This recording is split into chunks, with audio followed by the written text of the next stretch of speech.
Welcome to Pankaj physics centre.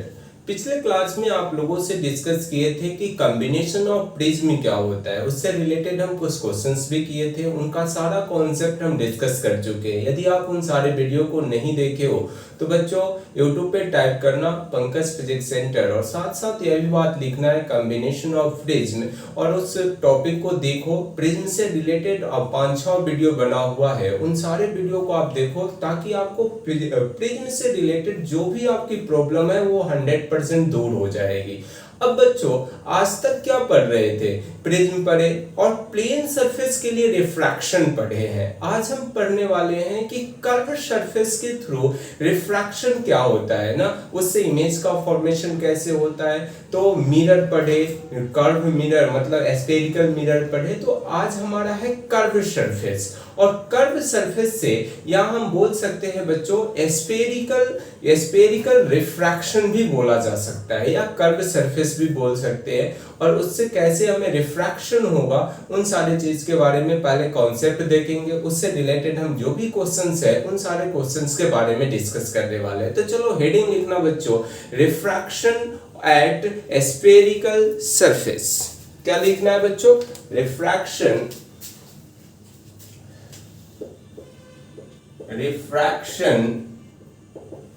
at spherical surface ना। या हम ऐसा भी लिख सकते हैं कि क्या लिख सकते हैं, रिफ्रैक्शन ऑफ कर्व सरफेस, या ऐसा लिख सकते हैं बच्चों रिफ्रैक्शन थ्रू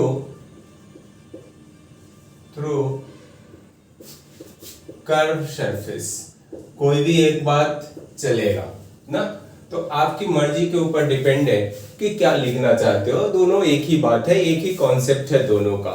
तो देखो क्या है, ध्यान रखिए बच्चों कि हम पैराक्सियल रे के बारे में सारा चीज पढ़ेंगे। पैराक्सियल रे क्या होता है, मार्जिनल रे क्या होता है। जैसे ही ऑप्टिक्स स्टार्ट किया गया था ना, तो वहां पे कुछ हम डिस्कस किए थे।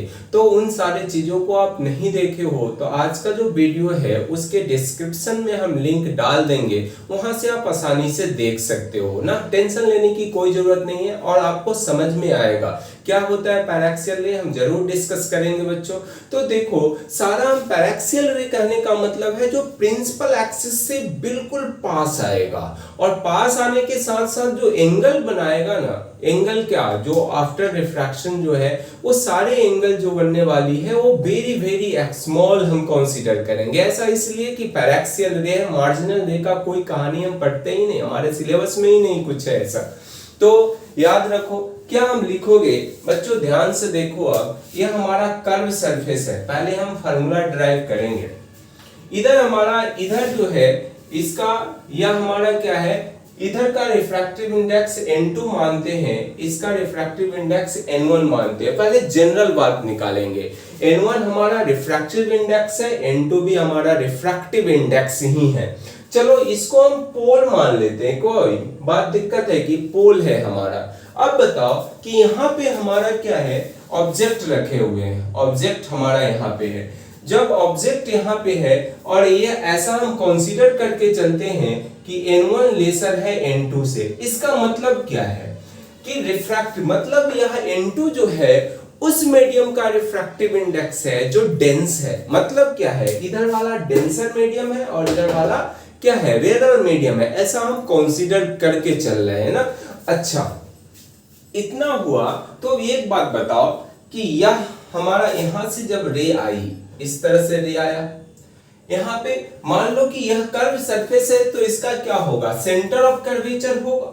सेंटर ऑफ कर्वेचर किधर होगा, इधर होगा किधर।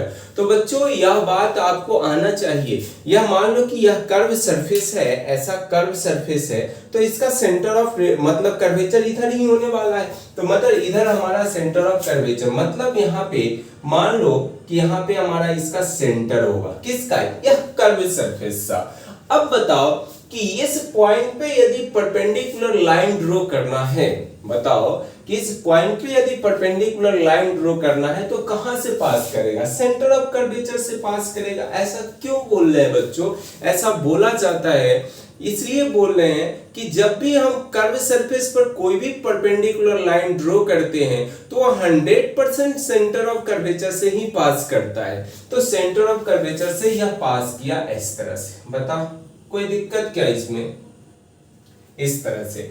अब बताओ कि यदि यह रे जो है वह यह रेयर से डेंसर में जा रहा है, बेंड करेगा नॉर्मल की तरफ, तो नॉर्मल की तरफ बेंड किया है इस तरह से और यहाँ पे जाके आके मिला, इमेज का फॉर्मेशन करेगा, यहाँ पे इमेज का फॉर्मेशन होगा। चलो अच्छी बात है। अब बताओ कि यह हमेशा एक बात और ध्यान रखना, जो भी डिस्टेंस ऑब्जेक्ट का डिस्टेंस हुआ, सेंटर ऑफ कर्वेचर या रेडियस ऑफ कर्वेचर का डिस्टेंस हम लेंगे, इमेज का डिस्टेंस लेंगे, वो सारा डिस्टेंस कहाँ से मेजरमेंट करते हैं? पोल से मेजरमेंट करेंगे। ध्यान रखें इन सारी बातों को हम डिस्कस कर चुके हैं। जैसे मिरर में सारी कहानी किया गया था, मिरर में कहां से डिस्टेंस मेजरमेंट करते थे? पोल से। जस्ट लाइक हम कर्व सरफेस में भी हम पोल से ही डिस्टेंस मेजरमेंट करेंगे। तो यह हमारा क्या है? डिस्टेंस यह u होगा बच्चों, u से डिनोट करते हैं। यह इमेज का डिस्टेंस यहां से यहां का होगा, उसको v से डिनोट कर लेते हैं। सेंटर ऑफ कर्वेचर जो होगी बच्चों यह r होगा ना। यह सेंटर ऑफ कर्वेचर और पोल के बीच का जो डिस्टेंस है उसको हम r से डिनोट कर रहे हैं या रेडियस ऑफ कर्वेचर बोल लेंगे ना। तो ये सारी बात है। तो u को यहाँ पे लिख लेते हैं। क्या है? u है ऑब्जेक्ट डिस्टेंस, ऑब्जेक्ट डिस्टेंस है बच्चों, ऑब्जेक्ट डिस्टेंस ना फ्रॉम कहां से? पोल से। और बच्चों v जो है हमारा वो इमेज डिस्टेंस है।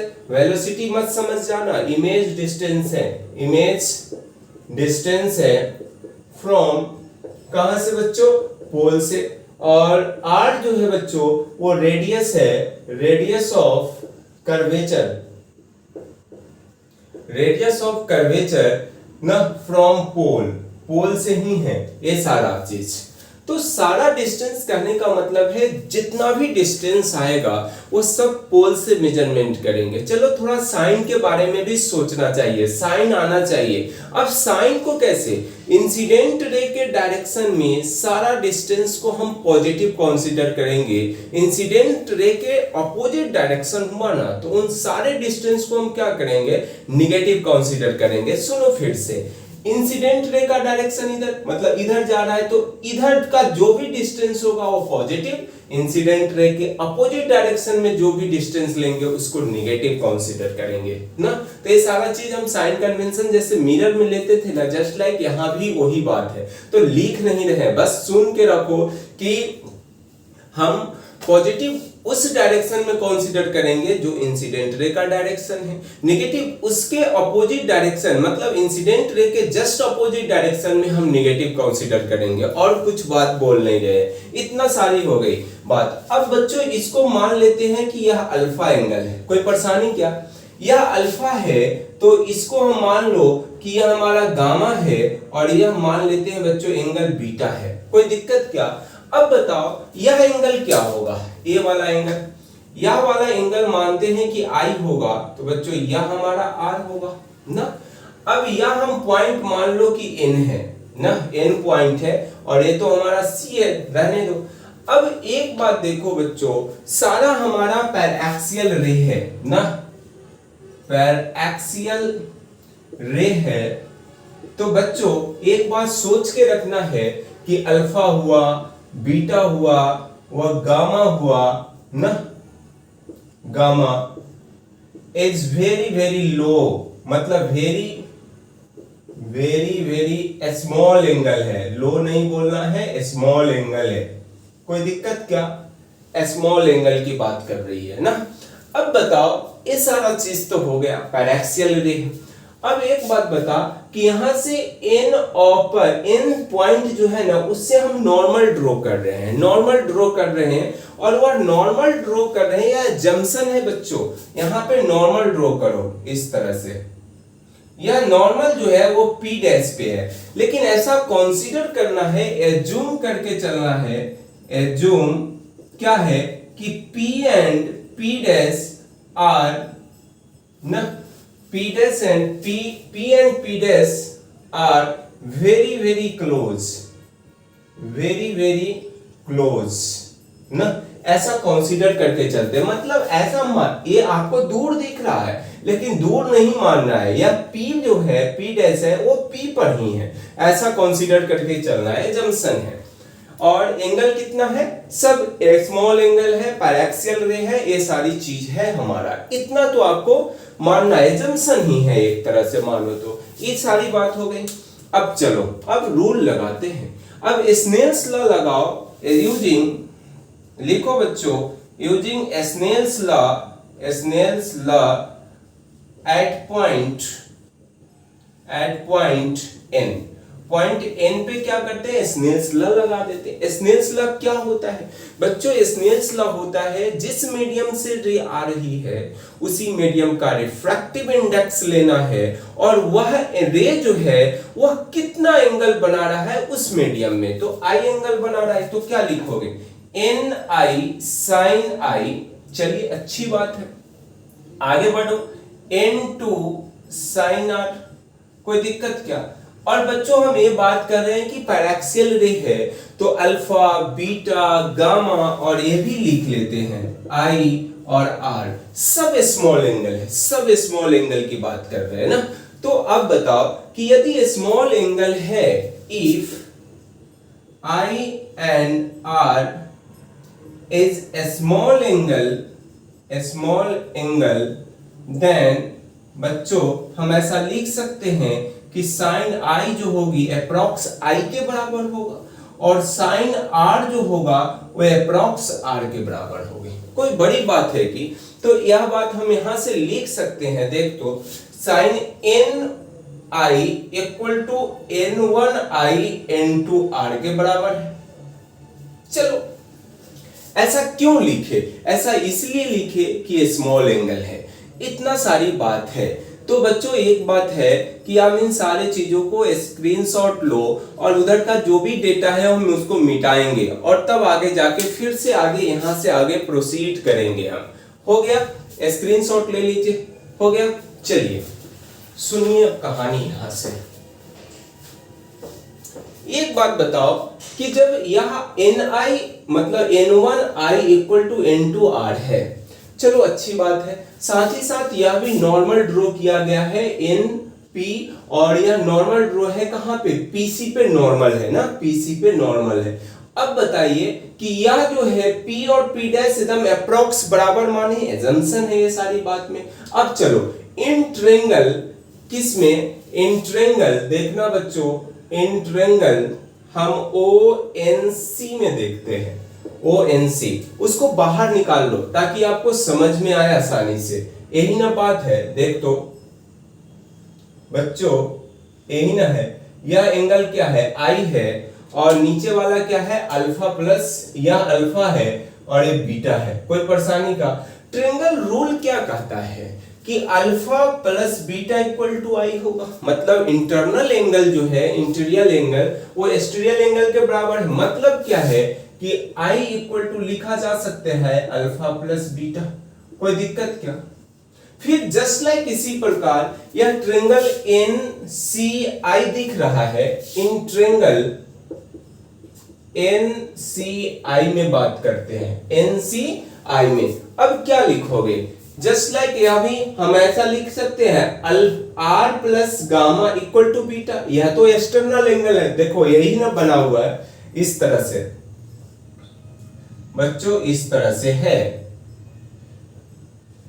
यही ना, यह हमारा आर है और यह हमारा क्या है बच्चों, गामा है और ये बीटा है। तो R plus gamma equal to beta नहीं लिख सकते हैं। तो अब हमें क्या चाहिए, हम ऐसा लिख लेते हैं R equal to beta minus gamma, beta minus gamma होगा और यह हमारा एंगल I मिल गया और R मिल गया। ये सारा जो वैल्यू है I और R का यहाँ पे रखने में कोई परेशानी है कि, रखो। अब मान लो बच्चों इसको 1 मानते हैं और इसको 2 मान लेते हैं, तो इक्वेशन 1 एंड 2 से हम यहाँ पे देखना, फ्रॉम 1 एंड 2 से क्या लिखोगे, n1 I की जगह ये बात लिखा जा सकता है alpha plus beta equal to, उसके बाद n2 इक्वल टू क्या लिखोगे, बीटा माइनस गामा। चलो हो गया। फिर से बच्चों स्क्रीनशॉट लो यहां से, फिर हो गया। चलिए अच्छी बात है। अब आगे फिर आगे पढ़ो। इसको इस स्टाइल में लिखा जा सकता है, देख तो n1 अल्फा प्लस का n2 beta equal to n2, मतलब गलत लिख रहे हैं, n1 बीटा ही लिखा जाएगा, n2 beta minus n2 gamma ना, n2 गामा। इतना हो जाने के बाद चलो यार बीटा वाले टर्म को एक साथ लाते हैं, तो ऐसा लिखोगे n1 अल्फा प्लस का n2 gamma equal to n2 beta minus का n1 बीटा, लिखोगे कि नहीं। अब यहां जो बीटा कॉमन ले लो, तो क्या लिखोगे n1 अल्फा प्लस का n2 गामा इक्वल टू क्या लिखोगे बच्चों, बीटा कॉमन ले रहे हैं तो n2 माइनस n1। कोई दिक्कत क्या, इतना में दिक्कत नहीं होनी चाहिए। यदि बच्चों फिर से अब टेंशन क्या चीज का आता है कि हमें अल्फा बीटा और गामा मालूम करना पड़ेगा, तब जाके यह कुछ इसमें काम बनने वाला है। तो अब बता, सारा एंगल क्या है, स्मॉल एंगल है, पैराक्सियल रे है, तो क्या tan alpha tan beta tan gamma नहीं लगा सकते हैं इस ट्रायंगल में। तो देखो बच्चों, अब हमारा टारगेट है अल्फा बीटा और गामा निकालने का। तो एक बात बता, अल्फा निकालने के लिए क्या करोगे, यह ट्रायंगल दिख रहा है O N और P डैश, P डैश को हम ऐसा मान के चलते हैं वह P पर ही है, लेकिन P डैश लिखो कोई दिक्कत, और यह H मान लेते हैं, या इसका हाइट जो है वो H मान लेते हैं, कोई दिक्कत नहीं। तो इन ट्रायंगल देखना बच्चों, इन ट्रायंगल किसमें O N और P डैश लिख रहे हैं, कोई दिक्कत की। और P डैश जो है बच्चों ऐसा लिख लो कि P डैश जो है वो P and P dash at same point, ऐसा मान के चलते हैं, सेम पॉइंट है, कोई दिक्कत नहीं होनी चाहिए। चलिए सेम पॉइंट पे है, आगे बढ़ो। ट्रायंगल अल्फा के लिए tan अल्फा निकालना चाह रहे हैं, tan अल्फा। तो tan अल्फा क्या होता है, P, तो P हमारा क्या है, दिस, मतलब n P डैश अपॉन क्या लिखोगे B, तो B हमारा क्या है O P डैश ना। OP डैश को हम OP भी लिख सकते हैं, तो OP equal to OP dash है, ऐसा कंसीडर करना है, एजम्पशन है, शुरू में मान चुके हैं। इतना हो गया। अब बच्चों ये स्मॉल एंगल है, तो जैसे साइन मतलब I के इक्वल टू क्या लिख दिए थे, I लिखे थे स्मॉल एंगल के लिए, तो जस्ट लाइक tan अल्फा को हम अल्फा नहीं लिख सकते हैं, तो अल्फा लिखा जा रहा है, alpha equal to NP dash upon OP dash. और बच्चों tan अल्फा जो है वो अप्रॉक्स अल्फा के बराबर है ना, ड्यू टू स्मॉल एंगल के कारण, स्मॉल एंगल ना, स्मॉल एंगल होने की वजह से ऐसा हम किए हैं, कोई दिक्कत क्या। आगे पढ़ो। अब अल्फा इक्वल टू लिखा जा सकता है, अल्फा NP क्या है, H माने हैं, तो H। आगे अब क्या है OP। अब यहाँ पे बच्चों ध्यान रखना है कि जो भी डिस्टेंस लेना है ना वो किधर से लेना है, मतलब साइन के साथ लेना है। तो क्या सिखाए हैं, इंसिडेंट रे के डायरेक्शन में पॉजिटिव कंसीडर करना है, इंसिडेंट रे के अपोजिट डायरेक्शन में नेगेटिव कंसीडर करना है। तो इंसिडेंट रे के डायरेक्शन में तो है नहीं, हमें यह डिस्टेंस लेना है, OP है ना, तो डिस्टेंस U चाहिए ना, तो U तो अपोजिट डायरेक्शन में, तो माइनस का U लिखेंगे।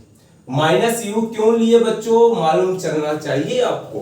माइनस यू इसलिए लिखा गया कि यह डिस्टेंस जो हम ले रहे हैं वो इंसिडेंट रे के अपोजिट डायरेक्शन में ले रहे हैं, कोई दिक्कत नहीं। चलिए आगे। जस्ट लाइक जैसे हमें अल्फा निकाले हैं उसी तरह हम गामा निकाल लेंगे, उसी तरह बीटा निकाल लेंगे। तो बीटा निकालते हैं, तो बीटा इक्वल टू, आप पूरा बात नहीं लिखेंगे, यहां भी tan बीटा लिखेंगे, लेकिन लिखेंगे नहीं। तो यहां देख तो बच्चों n P डैश C में ना, इन ट्रायंगल यहां पे लिख देते हैं n P डैश और C में, डायरेक्ट लिखिए। तो फिर हाइट अपॉन दिस, और यहां भी P और P डैश तो एक ही पॉइंट पे है, तो R लिखना पड़ेगा, मतलब H अपॉन R लिखेंगे, कोई दिक्कत। अब कहोगे कि R इस पे मैं पॉजिटिव क्यों ले लिए, तो पॉजिटिव होगा बच्चों, क्यों नहीं होगा, क्योंकि हम P पॉइंट हमारा यह R जो है वो इंसिडेंट रे के ही डायरेक्शन में ले रहे हैं, रेडियस ऑफ कर्वेचर। तो ये सारी चीज है। चलिए अब हमें गामा चाहिए, गामा चाहिए तो फिर देखो यही ट्रायंगल में अब क्या करो बच्चों, हम इसको स्क्रीनशॉट ले लो, थोड़ा सा मिटाते हैं इधर। हो गया, ये सब लिख चुके होगे ना। चलिए एक सारी बात है। अब बताओ यह डिस्टेंस तो हमारा v है ना, अब हमें अल्फा चाहिए ना, तो अल्फा इक्वल टू क्या लिखोगे, दिस h अपॉन क्या या v, और v क्या होगा, v हमारा पॉजिटिव लेंगे। क्यों पॉजिटिव ले लेंगे, क्योंकि हम इंसिडेंट रे के डायरेक्शन में कंसीडर कर रहे हैं, तो इंसिडेंट रे के जो भी डायरेक्शन होगा वो क्या होगा, पॉजिटिव। तो अब हमें अल्फा मिल गया, बीटा मिल गया, गामा मिल गया, कोई बड़ी बात नहीं। अब यह देखो यहाँ पे ये अल्फा बीटा और गामा की ना टेंशन था, तो मिल तो चुका है अल्फा बीटा और गामा। तो इन सारे चीजों की जगह पर क्या रखेंगे, इन सबको वैल्यू पुट अप करेंगे और पुट करके सॉल्व करेंगे, आंसर मिलेगा, क्या दिक्कत है। चलो इतना हो गया। तो यहाँ पे देखना, यहाँ पे ही देखो, जैसे वहां पे लिख सकते हैं n1 है, अल्फा की जगह क्या लिखोगे, अल्फा की जगह h अपॉन माइनस का u, चलो प्लस है, n2 को n2 ही रहने दीजिए। गामा की जगह क्या लिखिएगा, h अपॉन v रहने दीजिए, आगे बढ़िए, इक्वल टू बीटा है तो बीटा की जगह h अपॉन r लिखोगे और n2 माइनस n1। चलो अच्छी बात। अब सारी जगह h है तो h तो कैंसिल हो जाएगा, कैंसिल कर दो, तो क्या लिखोगे n1 अपॉन माइनस का u प्लस का n2 upon v equal to क्या लिखोगे n2 minus n1 upon r। कोई दिक्कत क्या, n2 minus n1 upon r हुआ। तो ये सारी बात है। अब इसको सजा लेते हैं, क्या है, स्क्रीनशॉट उधर से भी ले लेना है। हो गया, चलिए देखना, एक बात देखो, यहां पे सजाओ इसको, ऐसा लिख सकते हैं बच्चों n2 upon v minus n1 upon u equal to n2 minus n1 upon r। हो गया, यही हमें बच्चों प्रूव करना था, और यही हमें कर्व सरफेस में यदि v निकालना हो, u निकालना हो, r निकालना हो तो इस फार्मूला का यूज करना है। अब देखो इस फार्मूला में क्या क्या सावधानी बरतना चाहिए लगाते समय। लगाते समय बच्चों एक बात का ध्यान रखना है कि r मतलब v को, u को एंड r को साइन के साथ लेना है, बी टेकन विद साइन, बिल्कुल साइन के साथ होना चाहिए, ऐसा नहीं कि ऐसे ही लेके रख देना है ना, साइन के साथ लेना है। उसके बाद देखो n2 उस मीडियम का रिफ्रैक्टिव इंडेक्स है जिस मीडियम में रे जा रही है ना, यहाँ पे ऐसे याद रखना n2 v के ऊपर जो भी है रिफ्रैक्टिव इंडेक्स, वह बच्चों वह रिफ्रैक्टिव इंडेक्स को लेना है जिस मीडियम में रे जा रही है। n1 के ऊपर मतलब u के ऊपर जो n1 लिखा हुआ है वह उस मीडियम का रिफ्रैक्टिव इंडेक्स है जहां पे क्या रखा है, जहां से रे आ रही है। इस बात से कोई फर्क नहीं पड़ता है कि ऑब्जेक्ट कहां पे है और इमेज कहीं पे बन रही है, उससे कोई मतलब नहीं रखना है। आपको इस बात को ध्यान रखना है कि रे जिस मीडियम में जाए उस मीडियम का रिफ्रैक्टिव इंडेक्स यहाँ पे लिखना है n2 की, मतलब v के ऊपर लिखना है। जिस मीडियम से रे आ रही है उस मीडियम का रिफ्रैक्टिव इंडेक्स लेना है u के ऊपर जो है, और उससे हम क्या करना है, फिर minus n2 minus n1 upon r कर लेनी है। इस तरह की बात याद रखना, सहूलियत होगी आपको क्वेश्चंस करते समय। चलो और क्या क्या बात ध्यान रखना है, कुछ नहीं, साइन के साथ रखनी है सारी चीजों को और कुछ नहीं है। चलो इससे रिलेटेड हम कुछ क्वेश्चंस भी करते हैं ताकि आपको और इसका बढ़िया से फील आए कि आखिरकार होता क्या है। हो गया बच्चों, स्क्रीनशॉट ले लीजिए। चलिए इतना हो जाने के बाद क्वेश्चंस करते हैं ना। देखो क्या क्वेश्चंस है हमारा,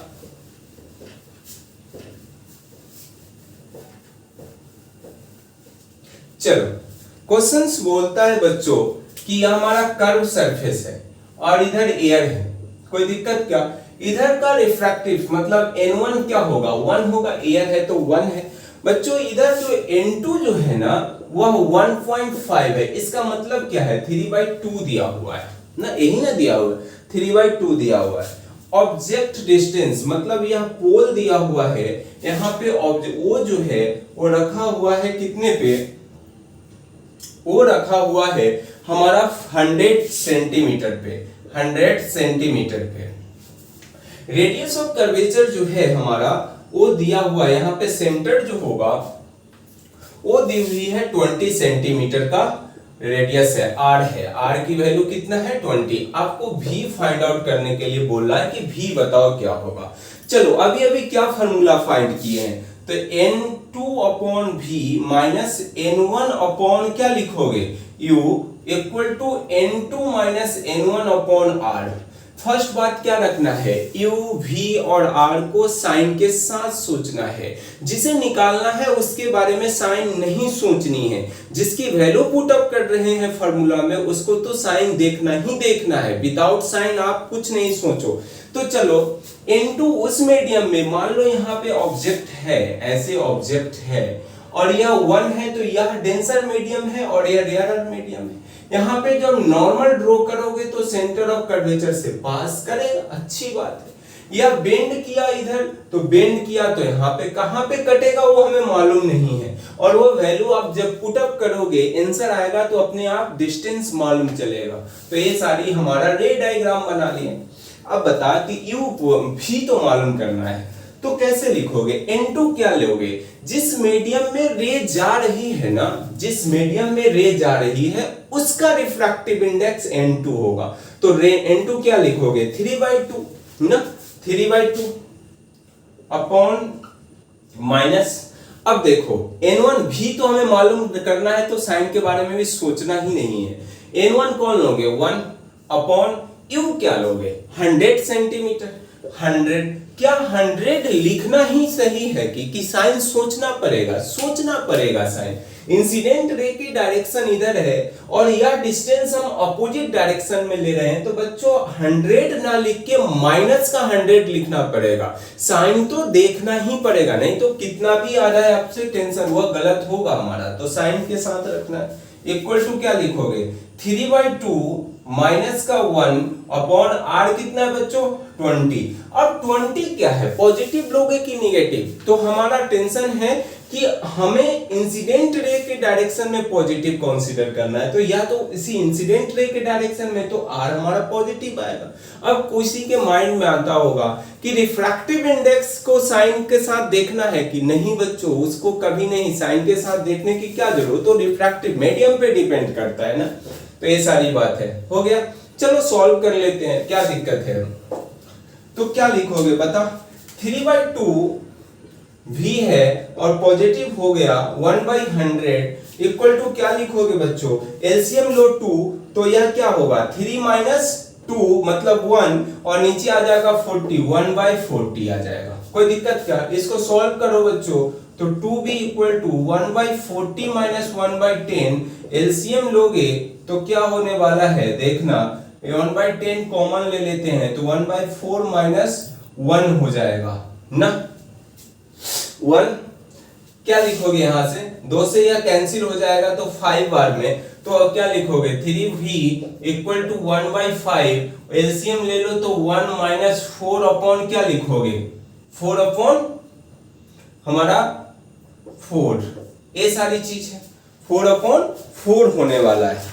चलिए अच्छी बात, आगे देखते हैं क्या क्या होता है, कुछ गड़बड़ तो नहीं कर रहे हैं। 3/2 सही है, 40 है,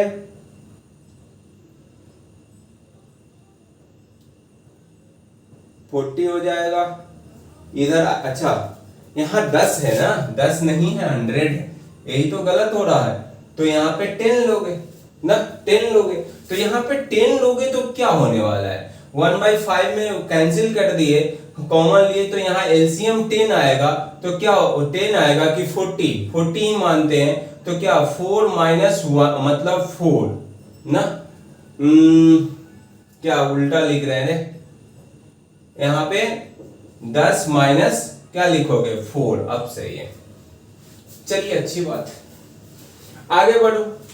इतना होने के बाद क्या लिखोगे 3/v इक्वल टू 1/5 इंटू का क्या लिखोगे 6/40, यही ना लिखोगे। तो क्या लिखोगे 3 से यह कैंसिल हो जाएगा 2 बार में, तो यह कितना आएगा 20, और ये 20 आया 1/v इक्वल टू क्या लिखोगे 1/100, तो v इक्वल टू क्या होगा 100 सेंटीमीटर आएगा। और पॉजिटिव आया है बच्चों, तो v यदि पॉजिटिव हुआ तो ध्यान रखना कि रियल इमेज बनता है, रियल इमेज। और v यदि निगेटिव होता तो इमेजिनरी या वर्चुअल इमेज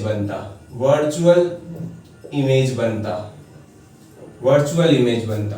कोई दिक्कत क्या? v यदि निगेटिव आता तो वर्चुअल। तो ये कहानी है। तो v हमारा क्या 100 सेंटीमीटर, तो यह डिस्टेंस जो होगा यहां से यहां का वो 100 सेंटीमीटर होगा। इस तरह से बनानी है, क्या दिक्कत है? हो गया। तो स्क्रीनशॉट लो बच्चों। एक और क्वेश्चन थोड़ा सा अच्छा सा करा रहे हैं, बस यही रिलेटेड है। इस समय हम क्या कर रहे हैं, रिफ्रैक्टिव इंडेक्स जो है ना वो चेंज कर रहे हैं ना।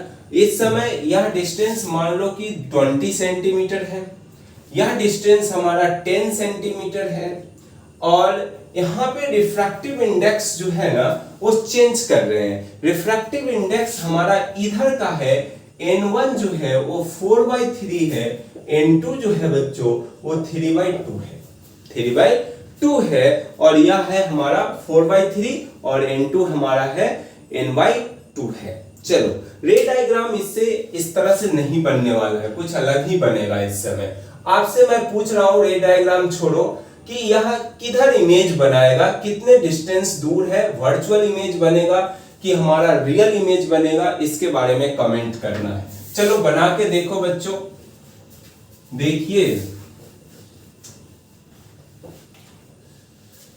चलो अब इसको हम खुद सॉल्व करते हैं। क्या होगा, हमें क्या सिखाए हैं कि n2 हमारा रिफ्रैक्टिव इंडेक्स 3/2 है, यहाँ पे ऑब्जेक्ट है, तो ऑब्जेक्ट जिधर रे जाएगी उसको उधर हम रिफ्रैक्टिव इंडेक्स n2 मानते हैं। तो रे जा रही है इस मीडियम में आएगी, इसकी रिफ्रैक्टिव इंडेक्स 3/2 है, तो 3/2 लिखना पड़ेगा। यहाँ पे क्या लिखोगे 3/2 और v तो निकालना है। अब चलो आगे बढ़ो, n1 क्या लिखोगे, यह हमारा क्या है n1 है 3/4, तो 3/4 लिखेंगे। चलो अच्छी बात।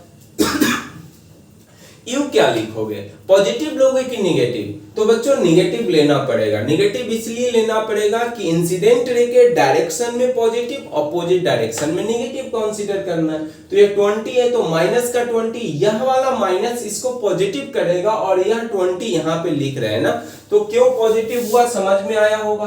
तो यह 20 यहाँ निगेटिव आएगा ना 20, तो 20 और यह निगेटिव इसको पॉजिटिव कर दिया, एक ही दावे कर रहे हैं। अब क्या लिखोगे 3/2 माइनस का क्या लिखोगे बच्चों 4/3 अपॉन r कितना है और 10 ही लेना है, पॉजिटिव का आएगा क्योंकि इंसिडेंट रे के डायरेक्शन में कंसीडर कर रहे हैं। तो ये सारी कहानी है, हो गया।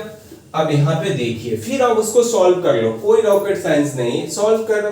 3 क्या है 2v प्लस का, अब ऐसा लिखोगे 4 कितना 60 इक्वल टू क्या लिखो एलसीएम लोगे तो कितना 6, तो 9 माइनस का कितना आएगा 8 अपॉन क्या लिखोगे 10, मतलब ऐसा लिख दो 60 हो जाएगा टोटल एक ही दाम में।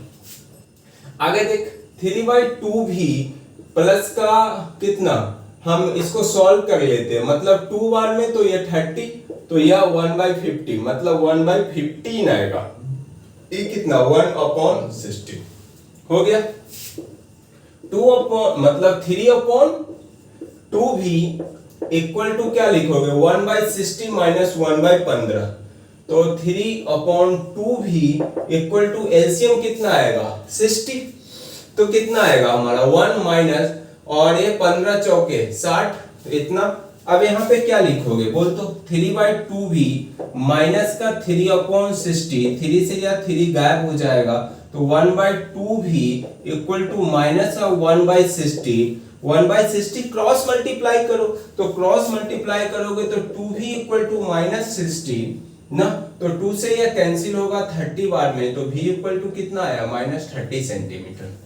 बच्चों बड़े पते की बात है कि माइनस साइन आया है, तो माइनस साइन आया इसका मतलब क्या है, इमेज हमारा जो भी बनेगा बच्चों जिधर ऑब्जेक्ट है ना उधर ही बनने वाला है, कहीं पे यहाँ पे इमेज बनेगा आई यहाँ पे, तो यह डिस्टेंस हमारा क्या होगा, यह डिस्टेंस हमारा 30 सेंटीमीटर होगा और ऑपोजिट साइड है, इसका मतलब है कि वर्चुअल इमेज बनेगा, तो इसीलिए तो माइनस आया है, तो वर्चुअल बनेगा। यदि पॉजिटिव आता तो रियल, पहला केस रियल वाला था और इस समय क्या है वर्चुअल बनेगा। तो इस तरह की कहानी है ना, कोई बहुत बड़ी बात नहीं है, टाइम पास नहीं, एक हम रियल इमेज वाला बता लिए, एक हमारा वर्चुअल इमेज वाला।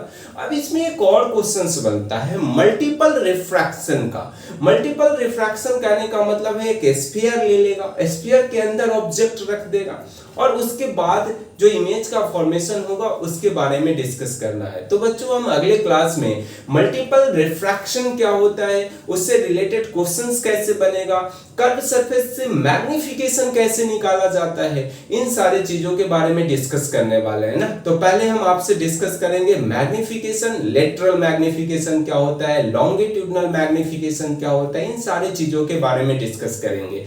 और बच्चों एक बात और है कि इससे रिलेटेड आपको जहां से भी क्वेश्चंस मिले क्वेश्चन करिए, आराम से बनेगा। और इससे अगले क्लास में और इससे रिलेटेड 2-4 अच्छे अच्छे क्वेश्चंस करने वाले